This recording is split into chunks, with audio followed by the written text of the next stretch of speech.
Hello दोस्तों, welcome to my YouTube channel. तो आप सभी का बहुत बहुत स्वागत है। सभी के लिए जय हिंद।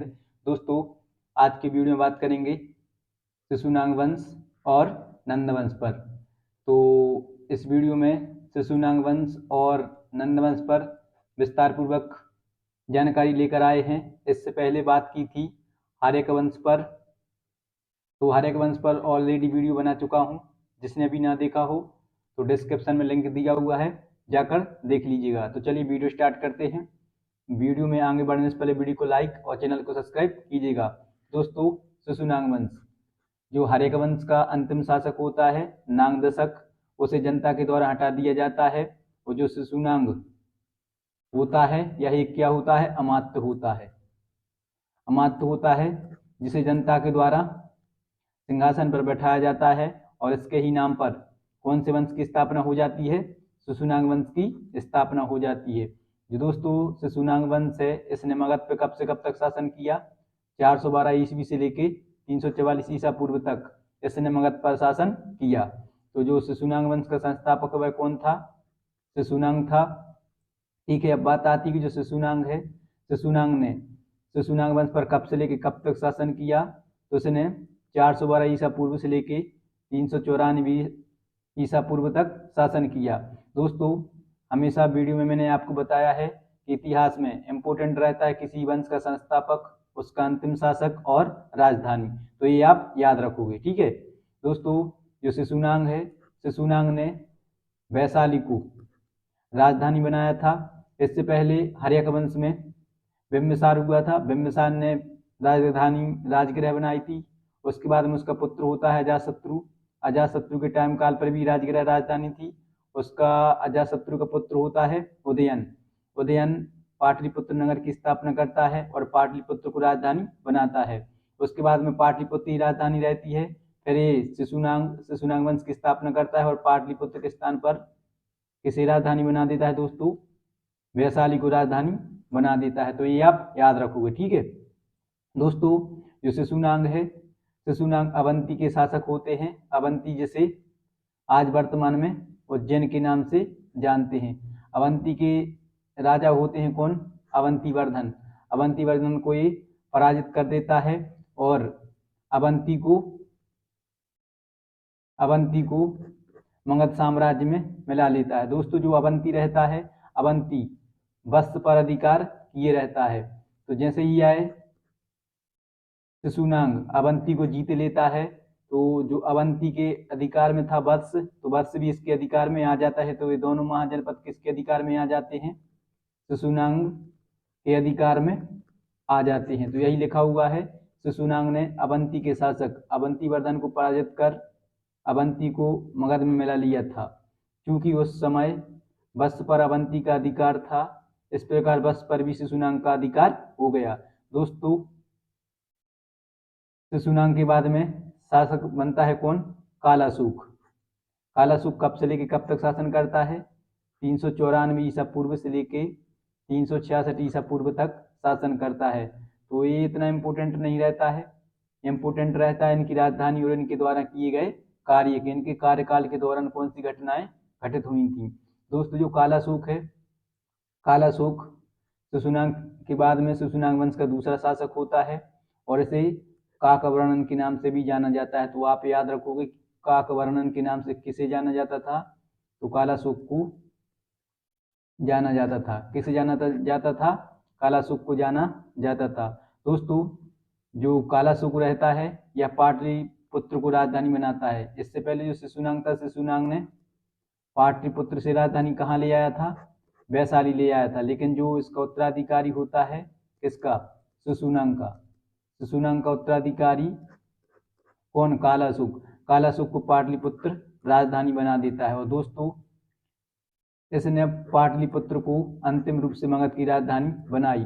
दोस्तों, ये पॉइंट बहुत बार पूछा गया है क्वेश्चन कि मगध की अंतिम रूप से राजधानी क्या थी, तो पाटलिपुत्र थी। और किसके द्वारा बनाई गई थी, कालाशोक के द्वारा बनाई गई थी।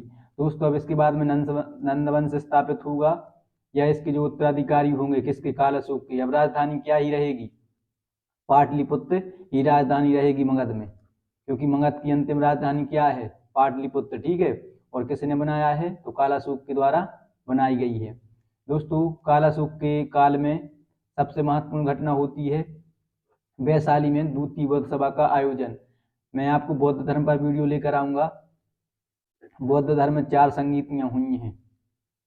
कितनी संगीतियां हुई हैं, 4 संगीतियां हुई हैं। इससे पहले मैंने पिछली वीडियो में बताया था आपको कि 483 ईसा पूर्व में अजातशत्रु के शासनकाल के दौरान राजगृह में प्रथम बौद्ध संगीति का आयोजन किया गया था। ठीक है, दूसरी बौद्ध संगीति का आयोजन किसके शासनकाल में किया गया, कालाशोक के शासनकाल में किया गया। ये बहुत बार क्वेश्चन एग्जाम में पूछे जाते हैं बौद्ध संगीतियों को लेकर कि प्रथम बौद्ध संगीति किसके शासनकाल में हुई थी, दूसरी बौद्ध संगीति किसके शासनकाल में हुई थी, तो किसके शासनकाल में हुई थी, कालाशोक के शासनकाल में हुई थी। दोस्तों जो दूसरी बौद्ध संगीति है वह कालाशोक के शासनकाल में होती है, जिसमें अध्यक्ष कौन होता है, सुमुकामी होता है। और यह कब हुई थी, तो 383 ईसा पूर्व में होती है, जिसमें बौद्ध संघ 2 वर्गों में विभाजित हो जाता है। वह 2 वर्ग कौन कौन से थे, स्थिरवादी और महासांधिक। तो ये भी आप याद रखोगे।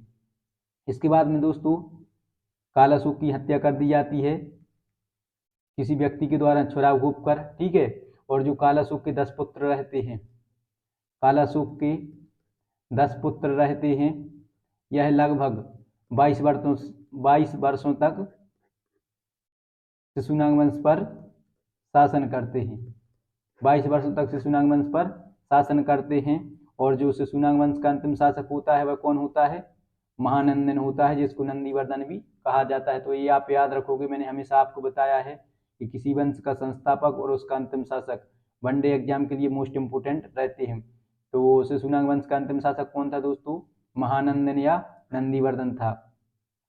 शिशुनाग वंश का अंतिम शासक महानंदन था, जिसकी हत्या किसके द्वारा की गई थी, महापद्मनंद के द्वारा की गई थी। तो ये आप याद रखोगे कि महानंदन की हत्या किसके द्वारा की गई थी, तो महापद्मनंद के द्वारा की गई थी। और इस प्रकार मगध में शिशुनाग वंश की जगह कौन सा वंश स्थापित हो गया था, नंद वंश स्थापित हो गया था। तो ये आप याद रखोगे कि महानंदन की हत्या किसने की थी, तो महापद्मनंद ने की थी। और इसकी हत्या करके कौन से वंश की स्थापना की थी, तो नंद वंश की स्थापना की थी। ठीक है, तो इसके बाद में नेक्स्ट दोस्तों नंद वंश। तो मगध साम्राज्य में नंद वंश कब से लेके कब तक शासन करता है, तो 344 ईसा पूर्व से लेके 322 ईसा पूर्व तक शासन करता है। अब मैंने फिर से बताई थी आपको किसी वंश का संस्थापक इम्पोर्टेंट रहता है। तो नंद वंश की स्थापना किसने की थी, महापद्मनंद ने की थी। और किससे मारकर की थी, तो महानंदन को मारकर की थी, जो कि शिशुनाग वंश का अंतिम शासक था। ठीक है, ये पॉइंट आप याद रखोगे। दोस्तों अब बात आती है कि जो महापद्मनंद है इसके समय में राजधानी क्या थी। तो मैंने आपको बताया कि जो कालाशोक पाटलिपुत्र को अंतिम रूप से राजधानी बना के गया है ना, अब राजधानी चेंज नहीं होगी। तो इसके शासनकाल में भी राजधानी क्या रही होगी, पाटलिपुत्र थी। अब बात आती है कि दोस्तों जो महापद्मनंद है इसको कौन कौन सी उपाधि दी गई थी, तो इसको पुराणों में क्या कहा गया है, एक छत्र एवं विकराट कहा गया है। बहुत बार एग्जाम में पूछा गया है कि एक छत्र एवं विकराट के नाम से किसे जाना जाता है, तो महापद्मनंद को जाना जाता है। और किसमें, पुराणों में कहा गया है। अब बात आती है इसकी अन्य उपाधियों की। तो अन्य उपाधि में से उग्रसेन, अरूप परशुराम, द्वितीय परशुराम, सर्वछत्रांतक भी कहा जाता है। तो ये उपाधियां बहुत बार एग्जाम में पूछी गई। तो आप याद रखोगे कि द्वितीय परशुराम किसे कहते हैं, अरूप परशुराम किसे कहते हैं, उग्रसेन किसे कहते हैं, या सर्वछत्रांतक किसे कहते हैं, तो किसे कहते हैं, महापद्मनंद को कहते हैं, महापद्मनंद को कहते हैं। ठीक है दोस्तों, इसके बाद में जो नंदवंश के शासक थे इनको निम्न जाति का बताया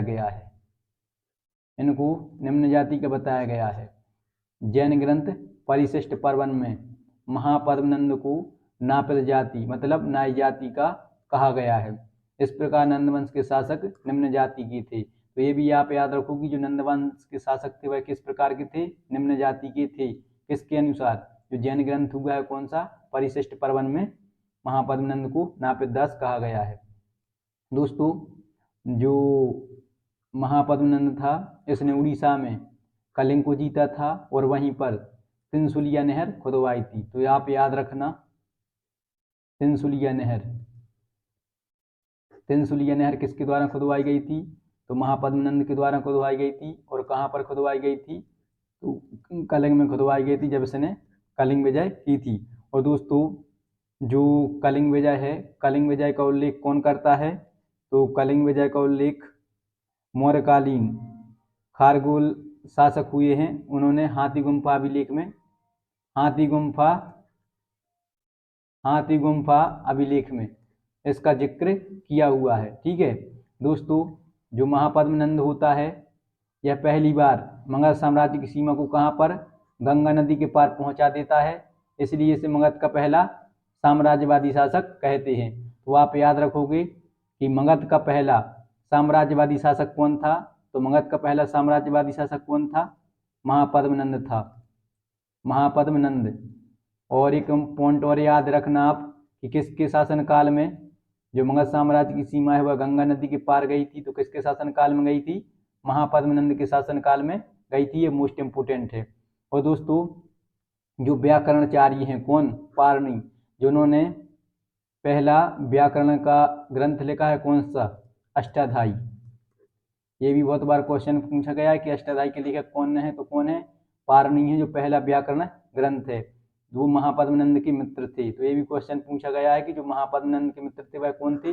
पारणी थे। ठीक है, जो इनका ग्रंथ है वह कौन सा है? पहला व्याकरण ग्रंथ है, कौन सा? अष्टाध्यायी। दोस्तों महापद्मनंद के बाद में इसका उत्तराधिकारी होता है कौन? घनानंद। कौन होता है? घनानंद। और यह नंद वंश का अंतिम शासक था। तो मोस्ट इम्पोर्टेंट है, हमेशा से इम्पोर्टेंट रहता है किसी भी वंश का अंतिम शासक और संस्थापक। तो नंद वंश का अंतिम शासक कौन था दोस्तों? घनानंद था। और एक पॉइंट और आप याद रखोगे, यह मगध साम्राज्य का भी अंतिम शासक था, क्योंकि नंद वंश के साथ ही मगध साम्राज्य भी समाप्त हो जाएगा। इसके बाद में मौर्य काल लग जाएगा, चंद्रगुप्त मौर्य मौर्य वंश की स्थापना करेंगे। तो मगध का अंतिम शासक घनानंद, नंदवंश का अंतिम शासक घनानंद। दोस्तों जो यूनानी लेखक हुए हैं कौन? कार्टियस। कार्टियस ने अग्रमीज भी कहा गया है। तो ये क्वेश्चन भी बहुत बार पूछा गया है कि अग्रमीज किसे कहते हैं? तो अग्रमीज किसे कहते हैं? घनानंद को कहते हैं। और किसने कहा है? तो जो यूनानी लेखक हुए हैं कौन? कार्टियस ने अग्रमीज कहा है। और दोस्तों इसे जेंद्रमीज भी कहते थे। तो घनानंद को क्या भी कहा जाता है? जेंद्रमीज भी कहा जाता है, ये आप याद रखोगे। दोस्तों जो घनानंद है, घनानंद को धन इकट्ठा करने की आदत थी, इसलिए इसको घनानंद भी कहते हैं। दोस्तों इसने जनता पर अत्यधिक कर लगाया हुआ था, जिसके कारण यहाँ की जो मगध की जनता थी वह इससे बहुत ही ज्यादा असंतुष्ट थी, जिसका फायदा उठाकर चाणक्य की सहायता से चंद्रगुप्त मौर्य इस पर आक्रमण करते हैं और इसको पराजित करके मौर्य वंश की स्थापना करते हैं। तो ये भी पॉइंट आप याद रखोगे कि घनानंद को अत्यधिक धन इकट्ठा करने की आदत थी, इसलिए इसे जनता से क्या कहती? धनानंद कहती थी। और इसने यहाँ की जनता पर, मगध की जनता पर अत्यधिक कर लगाया हुआ था, जिससे यहाँ की जनता में आक्रोश व्याप्त था। और इसी का फायदा उठा करके चाणक्य की सहायता से चंद्रगुप्त मौर्य ने इस पर आक्रमण किया और इसको पराजित करके मौर्य वंश की स्थापना की थी। तो ये भी आप याद रखोगे। ठीक है, मौर्य वंश को मैं बहुत ही विस्तार पूर्वक नेक्स्ट वीडियो में लेकर आऊंगा।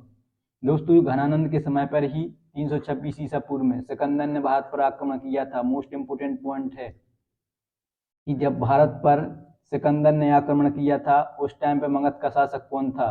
तो कौन था? घनानंद था। ये आप याद रखोगे। और कब किया था? 326 ईसा पूर्व में किया था।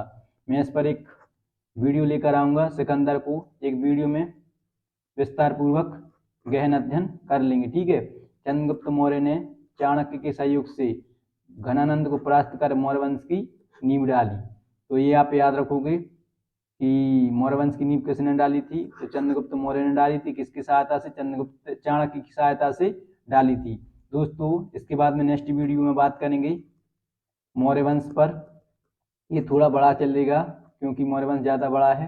तो इसको विस्तार पूर्वक जानेंगे। आई होप आप लोगों को वीडियो अच्छी लगी होगी। अगर जानकारी अच्छी लगी हो तो वीडियो को लाइक और चैनल को सब्सक्राइब कीजिएगा, अपने दोस्तों में शेयर कीजिएगा। और साथ ही अगर आप ये PDF चाहते हो तो बिल्कुल फ्री ऑफ कॉस्ट हैं। हमारे व्हाट्सएप नंबर 6265439090 पे आप मैसेज कर देना व्हाट्सएप पर, मैं आपको ये PDF बिल्कुल ईजिली सेंड कर दूंगा, ठीक है। अगर आप चाहो तो कॉन्टैक्ट SP ठाकुर सर के नाम से सेव कर सकते हो। तो चलिए दीजिए इजाज़त, मिलते हैं आप सभी को नेक्स्ट वीडियो में। तब तक आप सभी के लिए जय हिंद।